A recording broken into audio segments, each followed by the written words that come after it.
వలన ప్రభువునందు అతిశయించే అనుభవంలోనికి మనము వస్తాము. విశ్వాసులందరూ ఆయన రక్తం చేత కడగబడిన విశ్వాసులందరూ ఎవరిలో ఉన్నారు?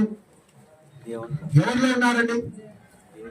వినండి, ఇక్కడ యేసు క్రీస్తునందు రక్తం చేత కడగబడిన వారందరూ ఎవరినందు ఉన్నారు? ప్రభువునందు ఉన్నారు. ప్రభువునందు అతిశయించే అనుభవం రావాలంటే ఎవరి గురించి నేర్చుకోవాలా?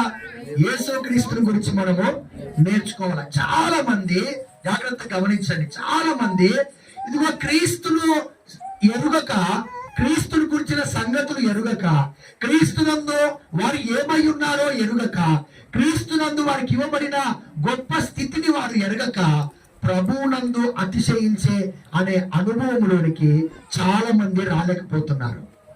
చాలా మంది రాలేకపోతున్నారు. ఎందుకంటే ఇదిగో క్రీస్తుని పరిశీలన చేయడం లేదు. గత వారం మీకు చెప్పాను, మీకు ఎంతమంది జ్ఞాపకం ఉందో తెలియదు కానీ, ఇదిగో మనము ఒక వ్యక్తి దేవుడి చేత అంగీకరించబడాలి అనంటే మనము పాపిని పరిశీలించాలా, లేకుంటే పాపి పక్షాన అర్పించబడుతున్న గొర్రెపిల్లను పరిశీలించాలా? ఆ పాపి పక్షాన అర్పించబడిన గొర్రెపిల్లను మనము పరిశీలించాలా. అలాగే ఇప్పుడు దేవుడు ఏం చెప్తున్నాడు తెలుసా?